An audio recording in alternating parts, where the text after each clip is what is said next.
Hello guys, welcome to MY classes. This is part 7 of programming language series.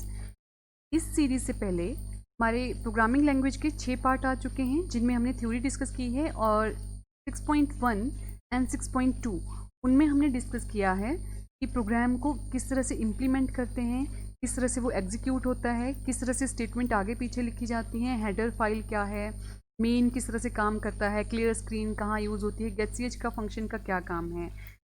Part 7 में हम discuss करेंगे control statements के बारे में, कंट्रोल स्टेटमेंट क्या काम करती हैं। तो let's start the lecture. Statements use की जाती हैं प्रोग्राम के अंदर जब हमें कोई एक्शन परफॉर्म करवाना है या कोई स्पेसिफिक टास्क है जिसे हमें परफॉर्म करवाना है तो हम यूज़ करते हैं स्टेटमेंट्स का। हर एक स्टेटमेंट जो सी प्रोग्राम में लिखी जाएगी उसका एंड होता है विद द सेमीकोलन। अगर हमें एक स्टेटमेंट का ही लिखनी है प्रोग्राम में तब हमें इन ब्रेसेस की ज़रूरत नहीं पड़ती, लेकिन अगर हमें मोर देन वन स्टेटमेंट लिखी जानी है किसी भी प्रोग्राम में तो उन्हें एनक्लोज करना पड़ता है फिर करली ब्रेसेस में। अगर छोटी ब्रेसेस हैं कुछ इस तरह वाली हम यूज़ करते हैं तो उनको हम बोलते हैं पैरेंथेसिस और इनको इसमें कहा जाता है करली ब्रेसेस।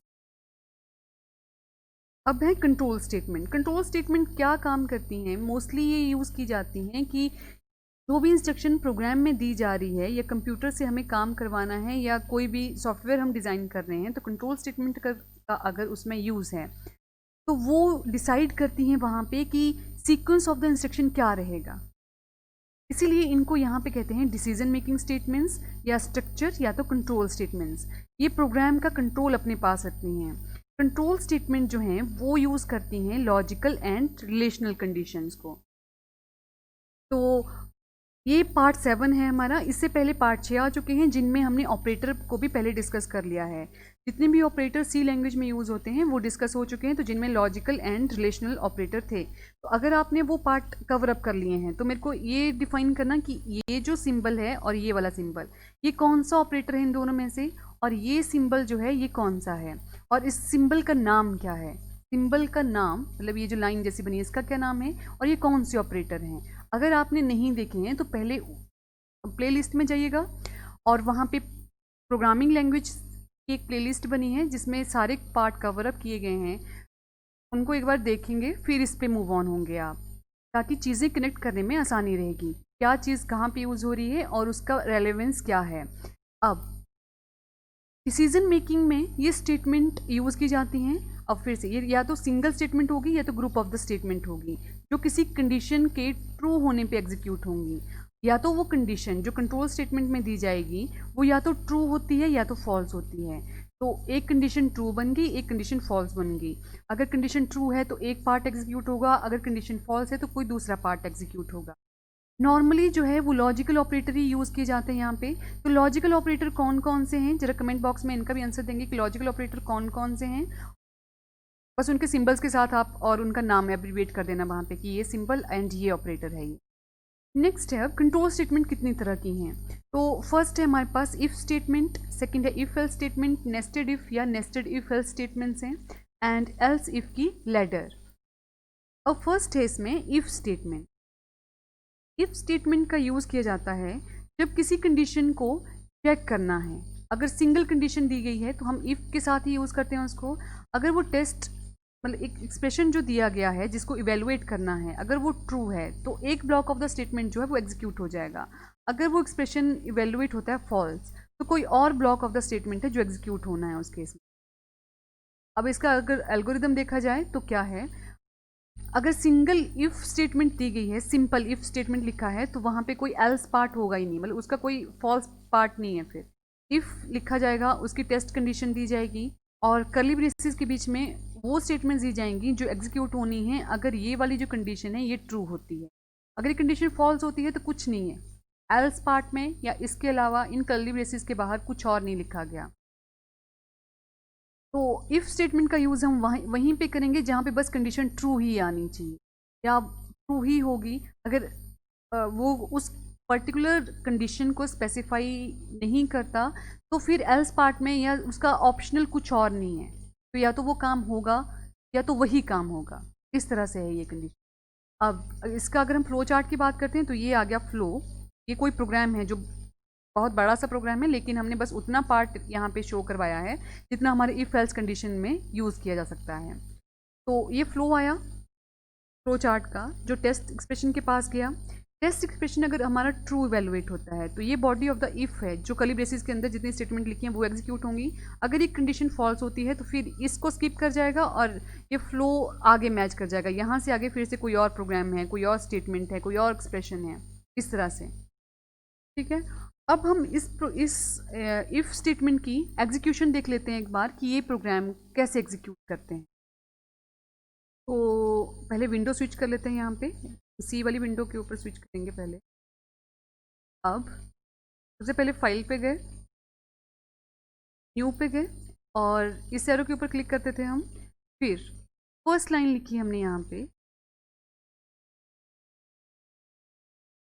हमारा ये प्रोग्राम जो है ये इफ कंडीशन को चेक करेगा, इसलिए मैंने ये लाइन लिखी।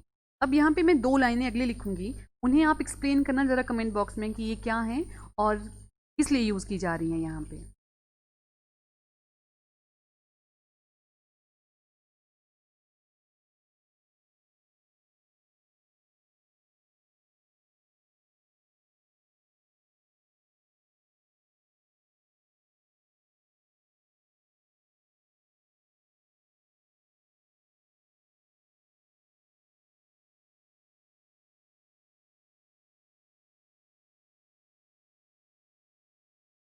यहाँ से इंडेंटेशन शुरू कर दी मैंने, ये प्रोग्राम थोड़ा इधर की तरफ को मूव होता जाएगा। अब हम पहले वेरिएबल डिक्लेयर कर लेते हैं। मेरे को यहाँ पे बस 2 ही वेरिएबल के साथ इसको एग्जीक्यूट करवाना है, तो मैंने 2 वेरिएबल इनिशियलाइज कर दिए, ए एंड बी। अब ए और बी में वैल्यूज दे लेते हैं यहाँ पे।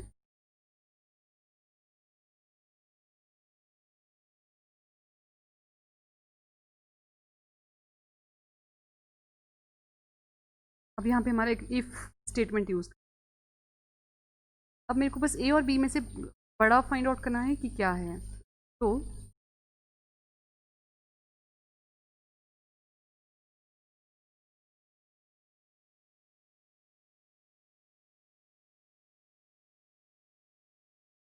ये एरर फाइंड आउट की थी, वो बहुत अच्छी बात।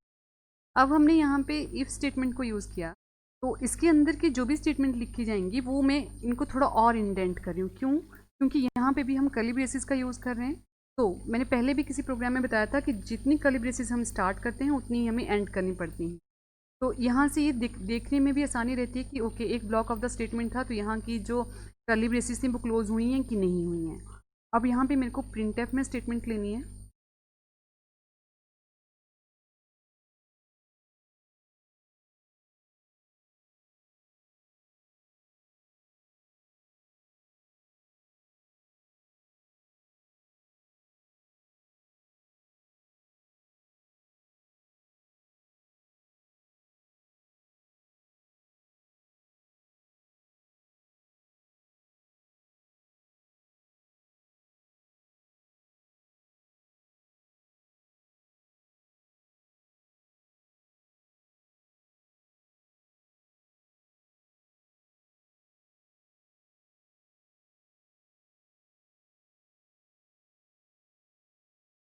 प्रोग्राम क्लोज यहाँ। अब हम इस प्रोग्राम को पहले सेव कर लेते हैं, F2 के साथ सेव कर सकते हैं और यहाँ से आगे हम इसे सेव। सी का प्रोग्राम, यहाँ पे फिर से क्वेश्चन कि सी का प्रोग्राम जब भी हम सेव करते हैं तो वो कौन कौन सी एक्सटेंशंस के साथ सेव किया जा सकता है।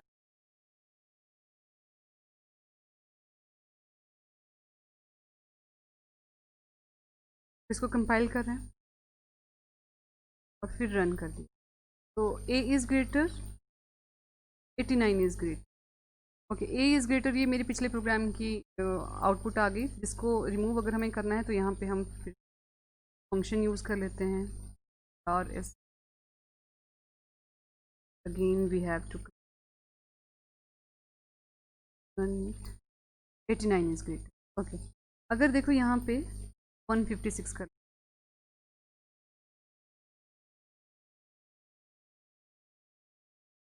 560 कोई भी वैल्यू रैंडमली फाइल किया, रन किया, देखो कोई आउटपुट नहीं आई। क्यों? क्योंकि हमारी जो ये इफ़ कंडीशन थी, देखो ये बस यही चेक कर रही थी कि क्या जो ए है वो बी से बड़ा है, अगर बड़ा है तो ये ब्लॉक एग्जीक्यूट हो गया। अगर ये कंडीशन फॉल्स है जैसे बाय द वे, तो फिर कुछ नहीं एग्जीक्यूट होगा, फिर वो प्रोग्राम से एग्जिट कर गया एक तरह से, कुछ आउटपुट नहीं आई वहाँ पे। क्लियर है ये चीज़? ठीक है।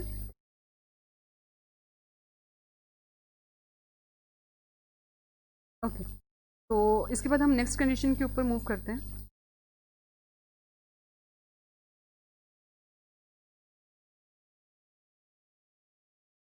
नेक्स्ट है हमारे पास else if statement. Else if statement में जो हमारा एल्गोरिदम लिखा जाता है वो कुछ इस तरह से कि इफ़ लिखा जाएगा पहले, उसकी टेस्ट कंडीशन देंगे हम, अब उससे रेलेवेंट जितनी भी स्टेटमेंट्स रहेंगी वो इस इन कर्ली ब्रेसेस के बीच में, मतलब वन है या ब्लॉक ऑफ द स्टेटमेंट है, तो वो इन कर्ली ब्रेसेस के अंदर आएगा। और अगर ये कंडीशन फॉल्स है तब हम एल्स पार्ट को एग्जीक्यूट कर सकते हैं अब यहाँ पे। क्लियर? तो इसकी जो फ्लो चार्ट है, ओके ठीक है, अब इसको हम यहाँ से एग्जीक्यूट करके देख लेते हैं एक बार कि ये किस तरह से एग्जीक्यूट होगा अगर हमें इफ एल्स कंडीशन को चेक करना है। तो फिर से हम पहले प्रोग्राम के ऊपर आते हैं वापस। अब इसी प्रोग्राम को थोड़ा मॉडिफाई कर लेते हैं यहाँ पे, और ये जो कंडीशंस यहाँ पे दी हैं इनको ज़रा हम यूज़र डिफाइंड वैल्यूज़ ले लेंगे।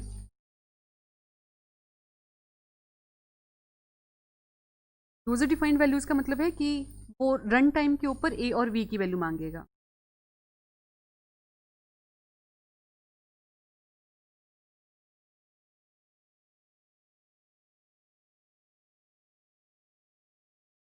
और ये जो डबल कोट के बीच में जितनी भी लाइन लिखी जाती है ना, वही देखो आपके पास आउटपुट स्क्रीन के ऊपर दिखती है हमेशा। डबल कोट के बाद ये जो जैसे रेड लाइन दिख रही है, ये वाली, यही वाली लाइन आपके पास आउटपुट स्क्रीन के ऊपर आती है, इसके अलावा कुछ नहीं दिखता फिर आपको। फिर यहाँ पे जो भी लाइन लिखो वो उस तरह से लिखो हमेशा जो आपको आउटपुट स्क्रीन के ऊपर चाहिए।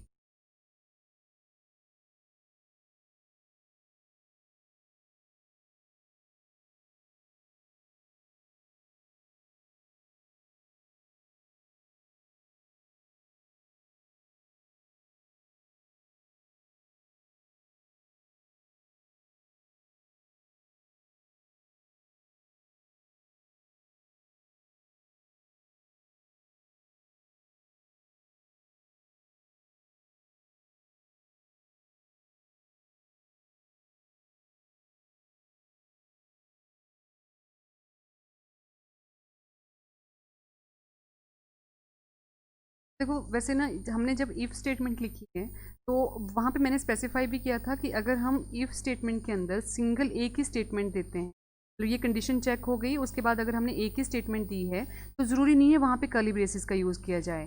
वो अदरवाइज भी एक कंडीशन को वो एक स्टेटमेंट को वो ऐसे एज्यूम कर लेता है यहाँ पे कि ओके यही होगा।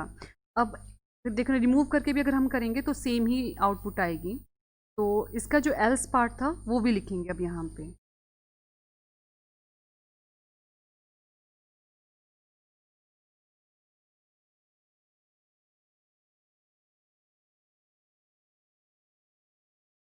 एल्स पार्ट में बस if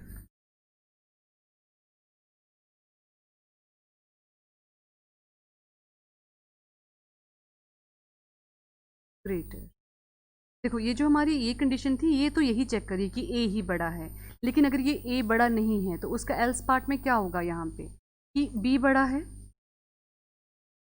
परसेंटेज डी दिया है सेम फॉर्मेट में, ये परसेंटेज डी क्या है चलिए ये एक्सप्लेन करना कमेंट बॉक्स में। और ये यहाँ पे हमने क्लोज कर दिया, टर्मिनेट भी कर दिया।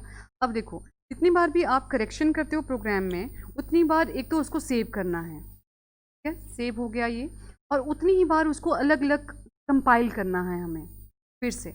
अगर वो कंपाइल पिछला ही रह जाता है तो पिछली ही आउटपुट आती है, आपके पास नई आउटपुट नहीं आती फिर वहाँ पे। 56 दिया मैंने यहाँ पे और यहाँ 98 दिया, तो 118 इज़ ग्रेटर देन 1318। ओके, अब ये है गार्बेज वैल्यू, हमें यहाँ पे एड्रेस ऑफ ये लिखने की ज़रूरत थी नहीं, यहाँ पे इवेलुएट कर दिए इनके आपस में जो जिस लोकेशन के ऊपर मेमोरी में ये लोकेट हैं। फिर से देखो कंपाइल करते हैं, फाइल किया और अब रन करते हैं। then 87, 98. Okay, 98 is greater 98. ये बी की वजह से यहाँ ये है हमारे पास स्पेसिफिक आउटपुट जो हमें चाहिए थी। क्लियर है इतना? ठीक है, अब हम नेक्स्ट की तरफ मूव करते हैं कि ये हो गया, अभी तक हमने पढ़ लिया इफ पढ़ लिया एक, तो एक हो गया हमारे पास इफ एल्स कंडीशन।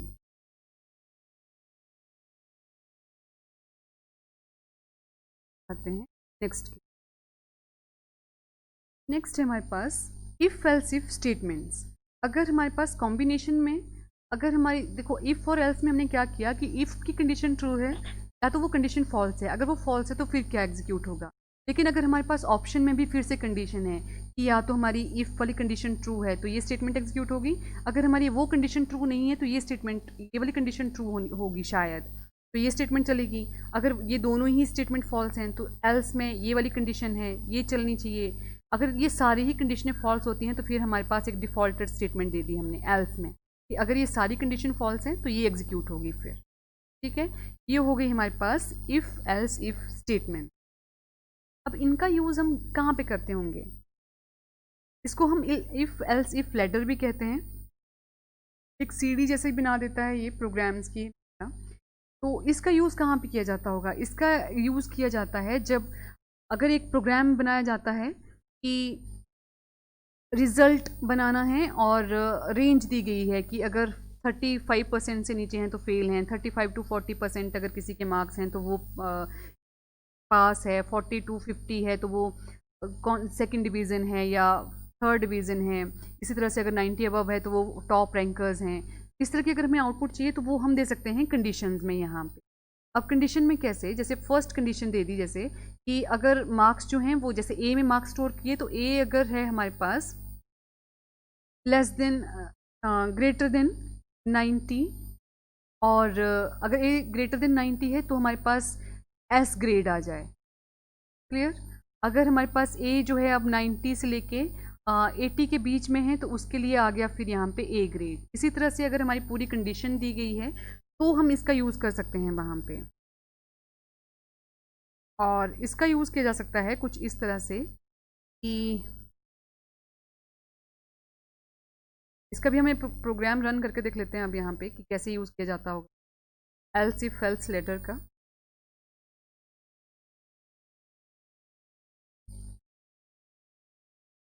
फाइल पे गए, न्यू पे आए और प्रोग्राम एग्जीक्यूट कर लेते हैं। अब यहाँ पे ये यूज़ करते हैं हम डिस्प्ले द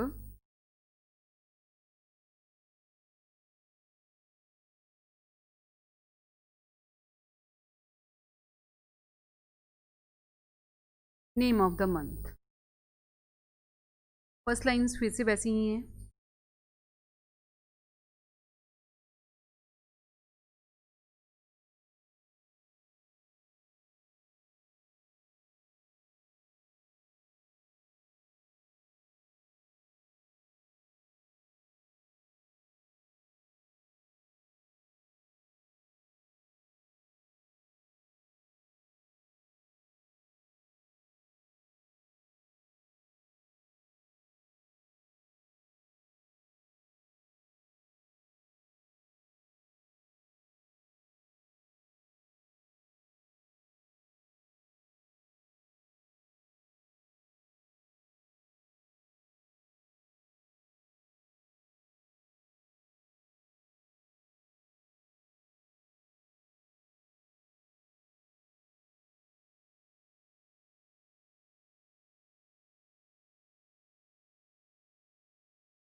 अब 1 to 12 देखो नंबर यहाँ पे क्यों मांगा होगा, क्योंकि हमारे पास जो मंथ होते हैं वो 1 से लेके 12 के बीच में, तो जब भी नंबर मैच करेगा अपने आप को तो वो पर्टिकुलर स्टेटमेंट जो हमने उसके केस में दी होगी वो एग्जीक्यूट हो जाएगी यहाँ।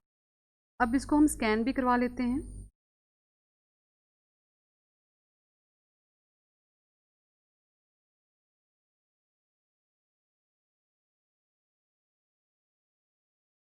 अब बस इतना लिख के मैं इसको एग्जीक्यूट कर लूँगी क्योंकि ये थोड़ा लंबा बनेगा अभी, तो अगर एरर्स आएंगी तो साथ के साथ हमें पता लगती जाएंगी कि कहाँ पे एरर। गेट सी एच लिखा, क्लोज किया, फिर वापस वाली बेसिस को क्लोज किया। अब पहले इसको सेव करेंगे हम, F2 के साथ सेव करने आ गए।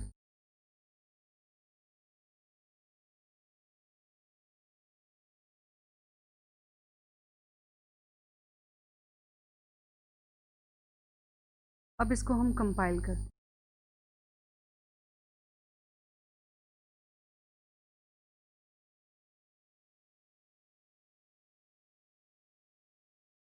इसने कोई आउटपुट इसलिए नहीं दी क्योंकि बस इसने रीड किया कि 7 रीड हो गया और इसने हमें आउटपुट मतलब वापस इस स्क्रीन के ऊपर लेके आ गया। ठीक है, और पिछली आउटपुट हमें इसलिए दिख रही थी क्योंकि हमने यहाँ पे क्लियर स्क्रीन का फंक्शन किया है, CLR। अब हमारे पास क्या है, कंडीशंस के देखेंगे, इफ एंड देन मंथ। अब यहाँ पे कंपेयर करेगा ये कि मंथ की जो मतलब आप वैल्यू एंटर करोगे और जो हमने वैल्यू दी है अगर वो सेम है ना। ये कंपैरिजन ऑपरेटर, ये कौन सा ऑपरेटर है अब बताना मेरे को, वैसे रिलेशनल में आएगा कि लॉजिकल ऑपरेटर में है। फिर यहाँ पे ये आउटपुट दे हमें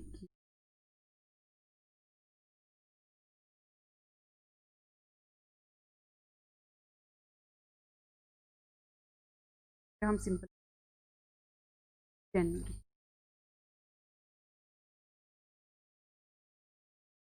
अगर ये कंडीशन ट्रू नहीं है तो फिर ये वाली आएगी, एल्स इफ। फिर से मंथ को कंपेयर करेंगे, मंथ।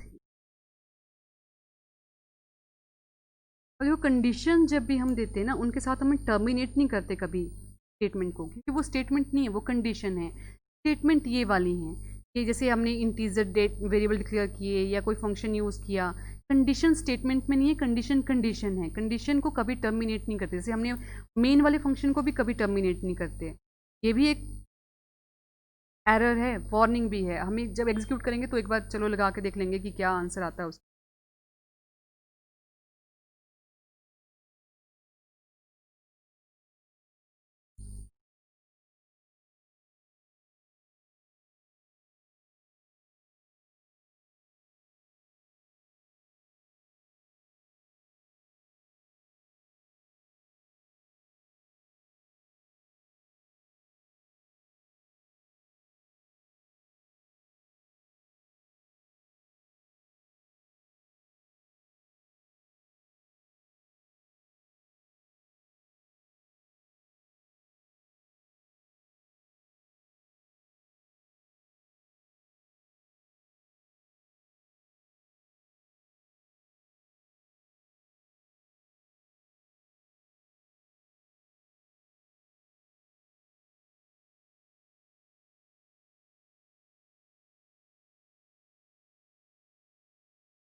फिर पूरा एग्जीक्यूट करके इसलिए देख रहे हैं हम कि जो मैं चाह रही हूँ या जो आप चाह रहे हैं यहाँ पे मैं दिखाना, वो सेम आपको दिखना भी चाहिए। अदरवाइज़ आप लोग भी कहेंगे कि शायद ये प्रोग्राम ऐसे एग्जीक्यूट हो ही नहीं रहा, क्योंकि फर्स्ट टाइम जब भी हम चीज़ें करते हैं तो हमें डाउट रहते हैं हमेशा। एक बार अगर आपका हो जाएगा तो दूसरी बार आपको डाउट नहीं रहेगा इसमें।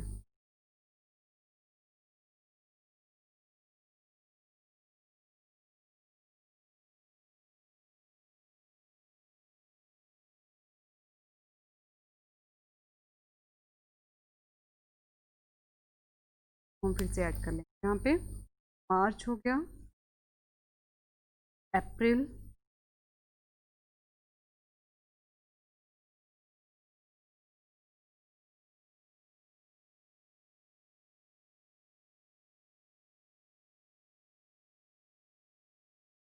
जून।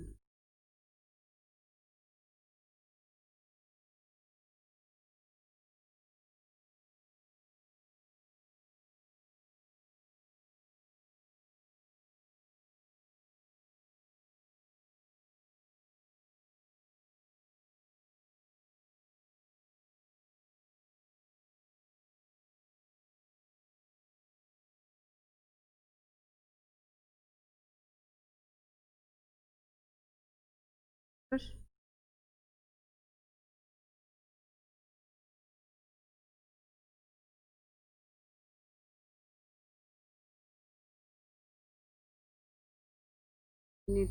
हमें ये कंडीशन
अब हम वैल्यू स्पेसिफाई करते जाएंगे जिस तरह की वैल्यूज हमें चाहिए थी।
वैलिड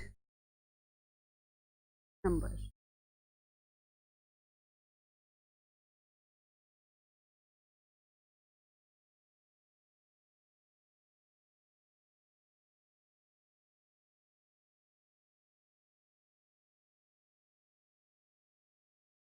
सेवंथ मंथ होता है हमारे पास ईयर का जुलाई, तो आंसर मैच हो गया। इसी तरह से एक बार और कंपाइल करके देते हैं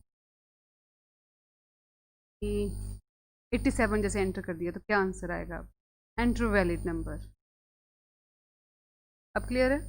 अब देखो जैसे मैंने मेन फंक्शन के बाद ही अगर यहाँ पे टर्मिनेटर लगा दिया तो ये क्या एग्जीक्यूट करेगा। और देखो एरर आ गई पहले ही कंपाइल में। अब एरर देख लेते हैं क्या आ रही है। डिक्लेरेशन टर्मिनेटेड इनकरेक्टली, ये एरर है। डिक्लेरेशन जो ये अब जिस भी मैंने कहा था जिस भी लाइन के ऊपर ये एरर देता है उसको ये स्पेसिफाई कर देता है वहाँ पे कि 5th लाइन के ऊपर आपके पास एरर थी। तो अगर आपको लगता है कि ओके कर्ली ब्रेसेस तो हमारी यहीं लगनी थी, तो फिर एरर कहाँ है? क्या अगली लाइन के ऊपर है? हम यही देखते रहते हैं फिर हमेशा अगली लाइन के ऊपर है, चलो यहाँ भी टर्मिनेटर लगा है, यहाँ भी लगा है, तो कहाँ एरर है? अगर लगे हुए टर्मिनेटर हैं तो हम उनको हटाते रहते हैं फिर उस तो अगर उस लाइन के ऊपर एरर नहीं है तो उसकी पिछली लाइन के ऊपर फिर एरर है, ये भी चेक करना है हमेशा। कि अब जैसे कंडीशन के ऊपर ही हम यहाँ पे एक टर्मिनेटर लगा के देख लेते हैं। फिर से ऑल्ट F9 किया तो फिर से मिसप्लेस्ड एल्स बोल दिया इसने। एल्स जो है फिर वो मिसप्लेस्ड है, देखिए एक कंडीशन हमारी यहीं पे ख़त्म हो गई तो फिर एल्स मिसप्लेस्ड है। तो फिर यहाँ पे भी डाउट रहेगा क्योंकि ये एल्स जुड़े हुए तो नहीं होने चाहिए थे, इनमें गैप है कि नहीं है, एल्स इफ यूज़ भी होता है कि नहीं। जब हम फर्स्ट टाइम यूज़ करने लगते हैं तो हमें हमारे पास ही बहुत सारी क्वेरीज होती हैं कुछ इस, लेकिन ऐसा नहीं है। जो फॉर्मेट जिस तरह से दिया गया है वो होगा तो वैसे ही, लेकिन बस उसको करने के तरीके हैं अब कि आप उसको किस तरह से यहाँ पे जस्टिफाई करते हो अपने प्रोग्राम में। कंसेप्ट के साथ हमेशा क्लियर रहो। बाकी करने का तरीका है उसके बाद कि आपको अगर कोई प्रोग्राम दिया जाता है तो वो कैसे आप इलेबोरेट करते हो उसको, या जो चीज़ आपने सीखी उसको आप किस तरह से एग्जीक्यूट करवाते हो अपने प्रोग्राम के अंदर। क्लियर है। तो ये हो गया आज का प्रोग्राम जिसको हम फिर से सेव कर लेते हैं। यहाँ पे सेव कर लिया। और एक चीज़ यहाँ पे मैं दिखाऊँ आपको कि जब भी हम प्रोग्राम को सेव करते हैं ना, देखो तो इस तरह से ये फाइल आती है लिख के ऊपर पूरी एक कि इस वाली यहाँ पे आपकी फ़ाइल जो है वो सेव हो रही है, या फिर आप यहाँ से अपनी फ़ाइल को खोल सकते हैं। तो ये पाथ प्रोवाइड करवाता है। देखो आपको अगर आपको अपनी फाइल सेव की हुई कहीं चेक करनी है कि वो कहाँ पे है, तो वो देखो है सी ड्राइव है आपकी। अभी कोलन के साथ लगी इसलिए हम ड्राइव बोल रहे हैं। तो सी ड्राइव में टर्बो सी का करके कोई फ़ोल्डर होगा जिसमें विन करके एक और फाइल होगी। अब उस फाइल में आपकी ये फाइलें सेव होंगी। मतलब विन भी फ़ोल्डर है, टर्बो सी भी फ़ोल्डर है जिसके अंदर आप फाइल सेव करोगे।